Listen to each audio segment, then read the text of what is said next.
Bonjour à tous et bienvenue pour ce nouveau numéro, cette nouvelle émission des gens d'ici. Vous savez que régulièrement nous recevons des hommes, des femmes, des personnalités du vignoble nantais. Aujourd'hui, nos deux invités, ce seront Catherine Gabory qui va nous parler de littérature, de livres et de librairie, et peut-être du petit commerce aussi, parce que c'est un petit commerce, et petit n'est pas péjoratif bien sûr. Et puis Serge Poignant, ancien parlementaire, on dit aussi député honoraire. Je crois que c'est comme ça que les choses s'appellent. Je vous rappelle que nous enregistrons cette émission dans les conditions strictement du direct. On ne change rien, on n'amende pas, on ne censure pas, et ce qui est dit, et c'est retransmis depuis la petite auberge de Mousillon chez notre ami Éric Vigouroux. Voilà, tout est dit pour ce numéro. Catherine Gabory, bonjour, merci d'être avec nous. Et vous êtes à la librairie de l'Odyssée à Valette. Je vous rappelle que c'est une charmante petite librairie où il se passe toujours quelque chose d'ailleurs. Et libraire, pour beaucoup, et votre serviteur, c'est le plus beau, ou un des plus beaux métiers du monde, mais il semblerait qu'il y ait des soucis dans la profession. Vous allez nous raconter ça. Eh bien, oui, la librairie reste toujours un maillon un peu fragile du monde du livre, mais voilà, nous avons la chance d'être là depuis 29 ans, l'Odyssée. On va fêter les 30 ans l'année prochaine. Oui. Et donc, on a quand même tissé depuis 29 ans des partenariats importants. Et donc, on est pour l'instant bien assis dans le vignoble avec les écoles, les bibliothèques, les rencontres qu'on organise. On est soutenu par la région pour les rencontres qu'on organise. Quand on fait venir des auteurs, c'est effectivement sur des aides de la région parce que tout seul on ne pourrait pas y arriver. Et donc cette façon de faire vivre le lieu par des rencontres d'auteurs, d'éditeurs, par des partenariats, ça nous permet de fidéliser un public et nous c'est vrai que là on se rend compte que notre chiffre d'affaires petit à petit se maintient voire progresse, pas de beaucoup, hein, on n'est pas très exigeant en salaire, hein, on est autour du SMIC un peu plus, mais voilà, ça nous permet de vivre et faire notre métier. Oui, alors j'allais dire, pardonnez-moi, mais grâce à ces animations qui sont nombreuses à la librairie l'Odyssée, ces animations, ces dédicaces souvent, vous arrivez de la sorte à vous en sortir, si j'ai bien compris. Mais alors, vos collègues, eux roincent un petit peu parce qu'ils trouvent que le métier se perd et qu'il y a de moins en moins de lecteurs, je ne sais pas, peut-être. Alors, il y a effectivement de moins en moins de lecteurs, mais les lecteurs évoluent, c'est-à-dire que en même temps, comme toute profession, nous, on est obligé d'évoluer. Le monde du livre, avec l'arrivée du livre numérique, avec la vente en ligne, effectivement, ça c'est des données sur lesquelles on travaille, on vit tous les jours avec. Donc, ce qu'on se rend compte, c'est que les librairies indépendantes qui ont un vrai choix, qui ont un vrai une spécialité peut-être, non? Oui, spécialité, mais pas que. C'est-à-dire qu'ils ont un vrai choix, s'en sortent mieux que les grandes surfaces du livre, type tous les grands distributeurs, type Fnac, etc. Quoi. Et donc, a priori, la librairie indépendante, même si elle peine, effectivement, il y a des gens qui ferment, il y a eu pas mal de librairies qui ferment, mais il y a aussi des nouvelles créations un peu atypiques avec des livres et bars ou livres et restaurants, enfin voilà, c'est-à-dire que les gens cherchent à sortir de la vente de livres comme commerce. Il faut effectivement, comme n'importe quel métier, évoluer avec son temps, quoi. Et effectivement, la librairie, elle est aux prises. Par exemple, le numérique, Internet, ça vous pose pas trop de problèmes parce que maintenant, pour acheter un livre, il suffit d'appuyer sur un Bien bouton, sûr, c'est vrai. Hein, sur son ordinateur, il n'y a plus de service, il n'y a plus de contact avec les libraires. Et alors, ça vous gêne pas trop? Ben si, c'est effectivement, on se rend compte qu'il y a quand même une grande partie de la vente en ligne qui est prise par les grosses structures que tout le monde connaît. En même temps, les libraires se défendent. Là, nous, on s'est structuré avec un site qui s'appelle leslibraires.fr, Oui. qui regroupe à peu près 120 librairies indépendantes de France, et sur lequel on remonte nos stocks tous les jours, et on peut faire de la vente en ligne. D'accord. Et les gens peuvent payer sur le site, et nous on envoie par la poste. Voilà, c'est vrai que c'est une donnée importante. Après, en même temps, on a aussi des gens qui reviennent dans nos librairies parce que justement, ce qu'ils recherchent, c'est le conseil. d'être, voilà, Le c'est conseil, d'être conseillé. oui, c'est un choix qu'on ne trouve pas ailleurs. oui. On connaît les gens, donc on sait ce qu'ils vont aimer, ce qu'ils ne vont pas aimer. On leur dit, bah, écoutez, celui-ci, moi, si vous ne l'aimez pas, vous me le ramenez parce que voilà, parce que pour moi, c'est vraiment un livre important, un coup de cœur. Donc voilà, c'est la relation qu'on met en place avec eux, quoi. Oui. Parce qu'autrefois, on allait voir le libraire pour être aussi conseillé. Tenez, il y a tel livre qui vient de sortir, qu'est-ce que vous en pensez? Le libraire lisait les livres avant de les proposer ou de les conseiller aux clients. Et donc, il n'y a que chez vous qu'on retrouve encore ce genre de conseils. Dans toutes les librairies indépendantes, effectivement, les libraires lisent. Alors c'est vrai qu'il y a une pléthore de livres qui sortent, on ne lit pas tout, hein. Après on s'informe par des moyens professionnels. Mais oui, les gens viennent chercher conseils, rencontres. J'ai encore eu hier une dame qui m'a dit « Ah maintenant, j'espère que vous n'allez pas arrêter, au secours, parce que vraiment à Valette, on a vraiment besoin de ce lieu-là. » Bien sûr. On a besoin voilà, c'est un petit peu comme un... Oui, puis c'est un joli nom. L'Odyssée, c'est quand même c'est une longue histoire. Une longue histoire. C'est vrai. Voilà. Alors je voulais aussi vous poser une petite question. Qu'est-ce que les gens lisent aujourd'hui comme genre littéraire, plutôt? Eh bien, la BD s'est beaucoup développée. Oui. Hein. Nous, notre rayon aussi, qu'on avait un peu plus petit, on l'a beaucoup étoffé parce que... Ça, c'est la dictature, excusez-moi, c'est la dictature de l'image tout de même, non, la BD? Non, parce qu'il y a eu des choses très novatrices avec des romans graphiques, avec des choses autobiographiques. Il y a eu une vraie pléthore de nouveaux auteurs, de nouvelles, comment dire ça, de nouvelles écritures, voilà, qui ont fait que la bande dessinée devient un art comme un autre, quoi, en mélangeant le pictural et le texte. Et donc, il y a des choses magnifiques, quoi. Donc ça se marche bien. Le polar marche très bien. Alors voilà, j'allais vous parler du polar. Le roman policier, autrement dit, mais tout le monde avait compris. Et ça marche bien, le polar. Alors. Voilà, le polar, c'est pareil. Le polar, c'est un vaste champ de possibles et de différentes... C'est un genre très difficile à écrire, entre parenthèses. Contrairement je n'y suis pas essayée, donc... Non, mais vous êtes d'accord avec moi. Oui, c'est vrai que... On avait pris ça longtemps pour un genre mineur, tout à fait. alors que c'est pas du tout le cas. Il y a de grands auteurs de polar. Il y a une dame, notamment en France, Fred Vargas. Oui, bien sûr. Parce que Fred, c'est Frédéric, au féminin, c'est bien ça. Et je crois que c'est un auteur de polar très, très suivi. Et très son dernier titre, qui a été très attendu, voilà. Parce que depuis plusieurs années, elle n'avait rien sorti. Donc, effectivement, Les Temps glaciaires marchent très bien.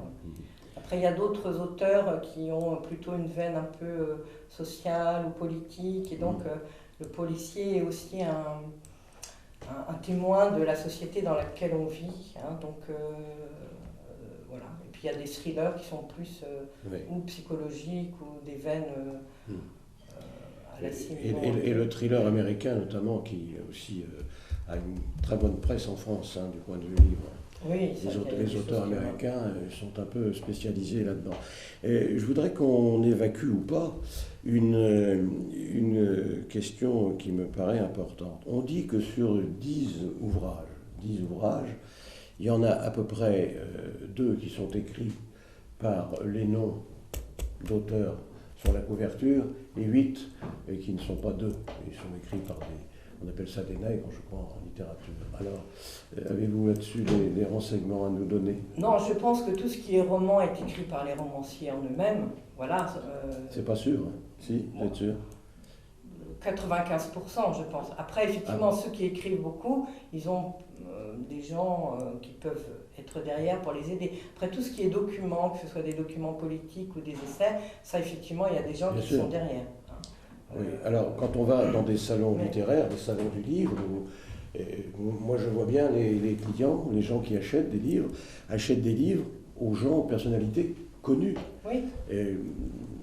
N'y voyez aucune désobligeance de ma part. Par exemple, je connais un salon du livre qui n'est pas très loin d'ici, qui existe tous les ans, Montaigu, salon du livre, Montaigu, printemps du livre. Notre sympathique champion cycliste Raymond Poulidor a vendu je ne sais combien de bouquins. Oui. Or, vous savez bien, et d'ailleurs il ne dit pas le contraire non plus, honnêtement, que c'est pas lui qui a écrit ce livre-là. Est-ce que c'est pas un petit peu dommage tout ça quand même? Après, parce que les gens qui cherchent ce genre de documents, c'est pas ce qu'ils ont envie, c'est d'avoir comment dire ça? Oui, un récit de la vie ou de la personne. Donc, c'est pas de la littérature, c'est un récit en tant que tel. Alors effectivement, ce serait plus honnête de mettre Raymond Poulidor et l'auteur qui est la personne ou le journaliste, parce que c'est souvent des journalistes qui peuvent aider à faire le livre. Après, il y a aussi pas mal d'auteurs en littérature qui écrivent vraiment leur livre, et moi je trouve que c'est plutôt c'est 95%. Ah, oui. Ce que vous nous dites est rassurant, parce que moi j'étais plus pessimiste que vous. Non. Il y a des très bons auteurs. Voilà. Oui. Votre auteur préféré à vous, Catherine? J'en ai beaucoup. Après, j'aime beaucoup en jeunesse Mélanie Rutten, là, qui écrit des albums chez Mémo. Des livres pour enfants avec une illustration magnifique sur des thèmes de l'enfance qui sont vraiment très beaux. J'aime beaucoup Jeanne Benhammer. On attend son prochain roman pour la rentrée là. Chez Actes Sud, j'avais vraiment adoré Profane, un de ses romans qui est paru en poche il y a un petit moment. Oui. Chez les classiques peut-être? Chez les classiques, après non, c'est plutôt après Joseph Boyden aussi, que j'aime beaucoup, qui est un auteur canadien, indien, avec une double nationalité, qui écrit autour des peuples, des premières histoires des Indiens d'Amérique et tout ça, qui est une écriture d'une puissance, c'est magnifique. On ne dit pas les Amérindiens, quelque chose comme ça? Voilà, on peut dire ça, oui. Voilà, les anciennes tribus. Oui.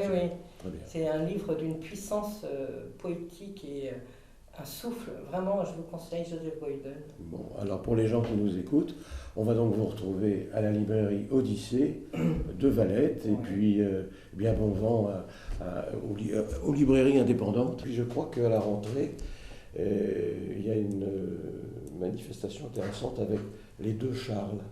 Avec les deux Charles, effectivement. Alors, dites un mot de ça, parce que concert des deux Charles, mi-septembre, à la librairie. Alors, qui sont ces deux Charles? Alors, c'est des musiciens de chez nous, du secteur, voilà, qui ont déjà joué via l'école de musique de Valette, et que nous allons recevoir à la rentrée de septembre. À la rentrée de septembre, entre autres.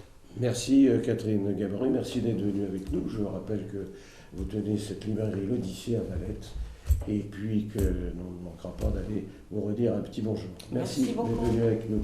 Notre invité également aujourd'hui est donc Serge Poignant, député honoraire. Merci Serge Poignant de nous avoir rejoints sur TV Sèvres-et-Maine, et puis depuis cette petite auberge de Mousillon. Alors Serge Poignant, depuis que vous n'êtes plus député, qu'est-ce que vous devenez? Vous ennuyez pas trop? Pas du tout, c'était un choix, donc c'était préparé. Donc beaucoup de temps avec la famille, ce qui était devenu difficile. Pour les questions d'emploi du temps, ma famille a toujours partagé mes engagements, mais les petits-enfants ont grandi en particulier. Et puis du temps pour le sport, ce que je ne faisais plus beaucoup. Du temps pour les voyages, avec mon épouse, j'en faisais seul, ou en fonction bien sûr. Et du temps pour lire, en voyage sur les civilisations anciennes en particulier, parce que c'est une passion commune que nous avons avec mon épouse. Et puis j'ai dit non à toute responsabilité, que ce soit ici ou à Paris, très volontairement. Bon, bien sûr, dans certains conseils d'administration d'associations, parce que ça reste... voilà. Et puis, un intellectuellement parlant, Oui. je reste engagé dans beaucoup de bricolage. Hein, c'est pour ça que je dis intellectuellement parlant. Oui, Bricolage, jardin, j'adore ça. C'est ça. Et, Il faut cultiver son jardin. voilà, C'est absolument. Voltaire qui disait ça, je crois bien. Tout à fait, donc je cultive. Enfin, je cultive les fleurs. Oui, oui. Et je garde tout ce qui est réchauffement climatique, énergie, avec les relations nationales et internationales toujours, et avec une conférence par mois que je continue à faire ici ou là. Alors, parce que c'est vraiment un engagement, une passion, et pour moi, le vrai risque de nos sociétés futures. C'est ça, oui. Et enfin tout de même, 4 mandats de député, des années innombrables de maire de Basse-Goulaine, c'est bien ça. Au Conseil général aussi, vous n'avez pas trop de regrets, de nostalgie parfois Non, innombrables, c'est beaucoup dire, mais quelques décennies oui, puisque 30 ans, depuis 83. Ah oui, quand même. Non, parce que je crois qu'à un moment, il faut savoir aussi passer la main. Ce que j'ai fait à la mairie, au Conseil général. Et puis au niveau parlementaire, c'est pas mon candidat qui a été élu, mais c'était vraiment dans ma tête d'arrêter. Et en plus, avec la responsabilité que j'avais, qui me prenait énormément. Et puis j'avais 65 ans, quand je me suis arrêté, au bout de 4 mandats, je trouve qu'il faut savoir s'arrêter. Oui, c'est une sage décision. Alors, au cours de votre parcours de parlementaire, est-ce que vous avez aidé, est-ce que vous avez pu venir à bout d'un projet qui vous tenait à cœur au sein de cette belle assemblée qu'on appelle encore nationale? Je ne sais pas pourquoi d'ailleurs, mais bon, ça c'est un autre débat. Est-ce que vous avez pu faire quelque chose pour vos électeurs? Parce que parfois les électeurs, les citoyens et citoyennes, ils se disent d'accord, on a un député, mais qu'est-ce qu'il a fait? Qu'est-ce qu'il a pu amener comme projet intéressant? Alors j'ai toujours considéré que le national et le local étaient liés de façon forte dès lors qu'on avait la double appartenance. Mon dernier mandat n'était que national, ce qui m'a permis d'assurer ma présidence de commission des affaires économiques, mais avec la connaissance de maire, du conseil général, du terrain. Et tout en restant très accroché au vignoble et au terrain, en tant que député dans ma circonscription. Oui, j'ai eu trois sujets vraiment qui m'ont retenu. C'est l'entreprise, l'économie, donc l'artisanat et le commerce, la petite entreprise. J'ai rapporté un certain nombre de lois, initiatives économiques, 1, 2, avec un travail en amont pour les petites entreprises, par exemple le statut des conjoints, des choses comme ça. L'agriculture. La viticulture et le maraîchage en particulier, mais l'agriculture en général. Là aussi, j'ai rapporté les lois d'orientation agricole. L'énergie, qui était un de mes sujets de passion, avec le Grenelle et le réchauffement climatique, où j'ai aussi été rapporteur. J'ai rapporté la première loi d'orientation sur l'énergie en 2005. Et ensuite fait un certain nombre de rapports sur le photovoltaïque, sur les énergies nouvelles, les énergies marines. Donc ça, c'était des sujets qui me passionnaient et qui m'amenaient auprès des responsables locaux, des organisations professionnelles, des chefs d'entreprise, à faire des réunions assez souvent et à faire en sorte qu'on puisse améliorer leur situation par la loi. Même chose pour l'agriculture, même chose sur l'énergie, ce qui n'excluait pas, bien sûr, les autres sujets. Un député doit s'intéresser à tous les sujets. Et quand il est dans sa circonscription, il est en particulier très au fait des problèmes sociaux. Donc beaucoup de temps passé à écouter les gens, à intervenir pour eux, au plan national, mais sur des sujets locaux, sur le handicap. Tous ces sujets-là, sur les hôpitaux, sur la santé. Vous vous êtes battu là-dessus. Aussi. On a battu là-dessus. On a bien compris, mais est-ce que tous ces projets ont ont pu aboutir. Écoutez, Parce que c'est tellement compliqué là-haut, au Palais Bourbon. Vous vous battez comme des chiens, les parlementaires, toutes tendances confondues. Contrairement à ce qu'on croit, je crois que les députés se battent beaucoup, mais et les résultats, voilà, parce que c'est pas tellement visible du côté citoyen. C'est ça que je voudrais il faut effectivement se battre, défendre ce à quoi on croit.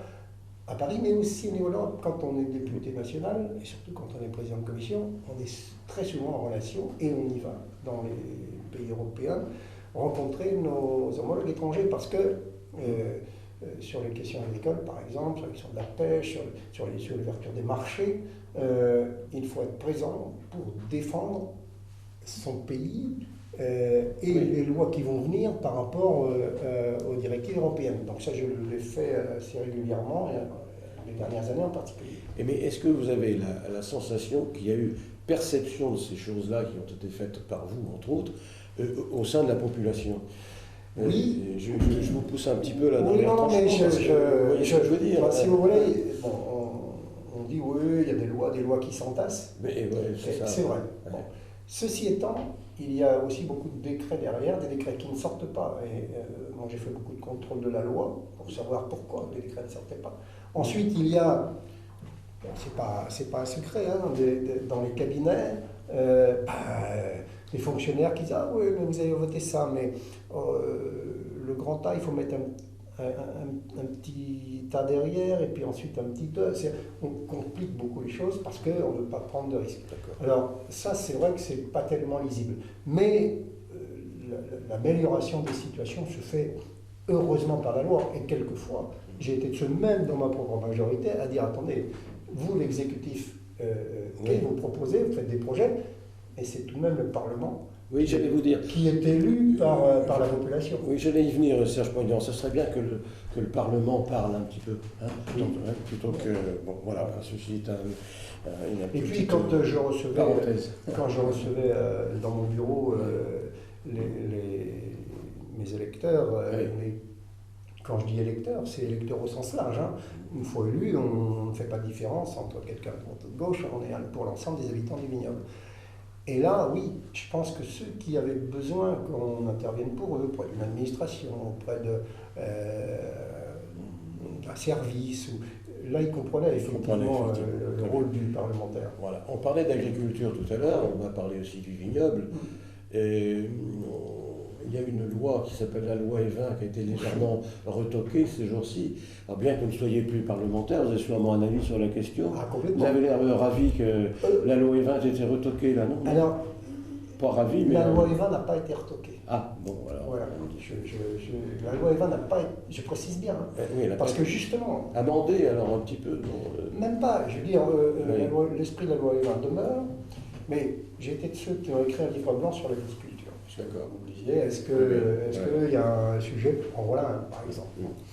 Et avec Gérard César, d'ailleurs, qui était président, qui était l'auteur de l'amendement aujourd'hui, qui était président, qui est toujours président du groupe viticole à l'Assemblée, et nos autres collègues parlementaires. On a créé un conseil de la modération et de la prévention, modération-prévention, où on rassemblait la santé, les ministères, l'éducation, les viticulteurs, justement pour discuter. Le gouvernement, en arrivant ici, a supprimé ce conseil. Je trouve ça extrêmement dommage.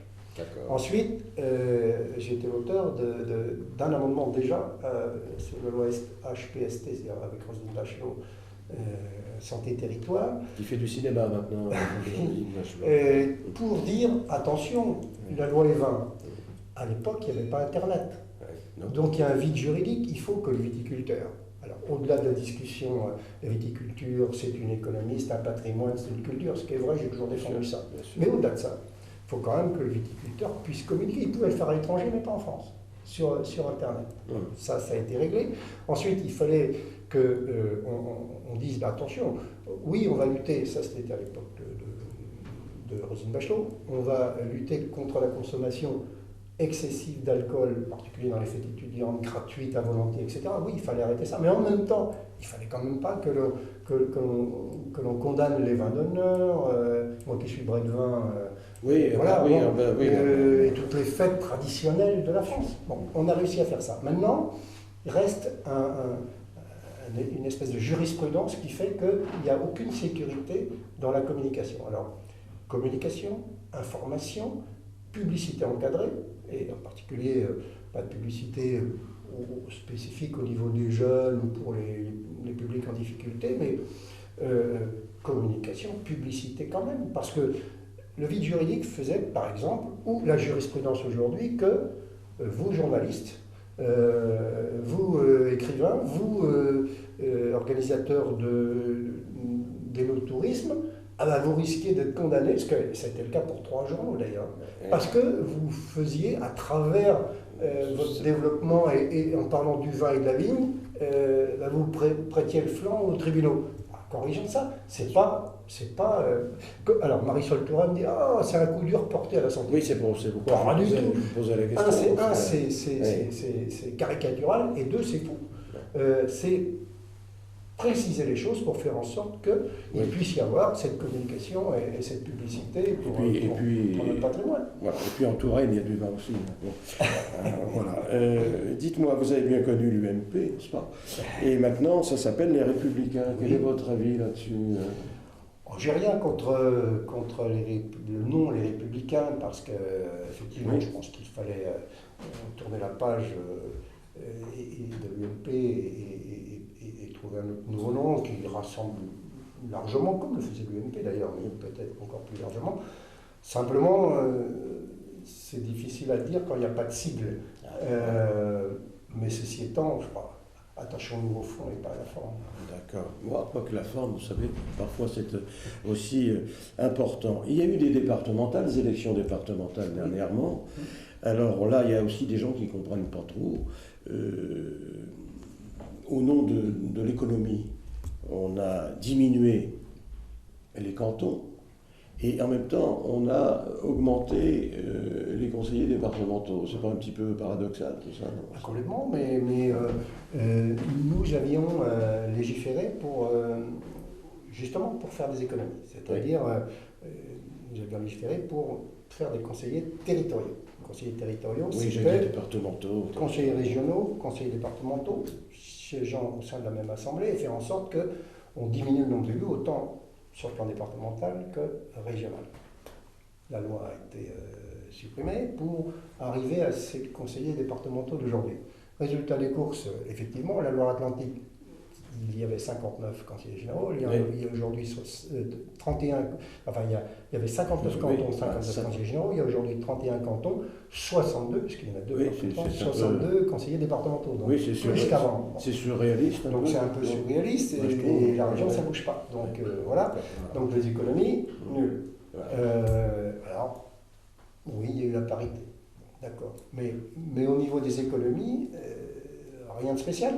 Si ce n'est que nous avions aussi demandé à ce qu'il n'y ait plus la compétence générale pour l'ensemble des collectivités territoriales, ça a été fait. Mais maintenant, jusqu'où va-t-on aller? Parce que quand je pense aujourd'hui au collège, par exemple, à l'éducation, alors, au niveau des transports, alors, les collèges, c'est au département, les communes gardent l'enseignement primaire, mais dans les transports, la carte scolaire reste collégiale, au collège, au département, et l'État, bien évidemment, et puis les transports scolaires vont être régions. Alors, il va falloir qu'il y ait une bonne entente, mais on va encore multiplier les choses. Et pourquoi n'avons-nous pas fait en sorte qu'il n'y ait pas 36 services, j'exagère, mais au moins 2 ou 3 services, l'un qui s'occupe des collèges, l'autre des écoles primaires, l'autre des lycées, l'autre de l'État des universités. C'est peut-être là où les parlementaires dont vous étiez pourraient peut-être essayer de faire quelque chose quand nous avions mis en place les conseillers territoriaux, l'idée était celle-ci. On ne peut pas, en plus, dans notre pays, raisonner de la même manière dans les villes et les territoires ruraux. Je pense qu'au niveau des villes, des grandes villes en particulier, le conseiller général n'a pas la même importance qu'au niveau des territoires ruraux, surtout dans les départements qui sont très ruraux, où là, vraiment, il y a besoin sur le terrain d'avoir cet ancrage. Mais le problème, c'est que quand on fait une loi, elle s'applique à l'ensemble du territoire, enfin, sauf à Paris quand on fait une différence, mais de la même manière, c'est ça le souci. Alors, vous ne faites plus beaucoup de politique, vous êtes plus parlementaire en tout cas, mais pour les régionales, vous allez certainement, on va vous revoir, on va revoir Serge Poignant, faire un peu de campagne électorale pour quelques autres, non? Parce qu'on vous voit passer parfois. Je l'ai dit, je l'ai fait au niveau des départementales, mais dans l'ombre, parce que non, je ne souhaite pas vous investir. Investir, si. Ah, c'était ma question. Vous allez vous investir. Mais réapparaître voilà, de façon physique, non. Oui, j'aide l'équipe de Bruno Retailleau, en particulier dans les domaines de compétences qui étaient les miens, c'est-à-dire l'innovation, l'entreprise, la recherche. Oui, tout à fait, bien sûr. Je ne reste pas inactif, mais sans responsabilité particulière. Voilà. Merci Serge Poignant d'être venu en tout cas dans notre émission Les gens d'ici. Serge Poignant qui ne réapparaîtra pas, mais qui s'investira quand même. Merci, à bientôt. Et merci à vous tous de nous avoir suivis. Rendez-vous le mois prochain, toujours depuis la petite auberge de Mousillon, où l'on mange très bien par parenthèse. À bientôt.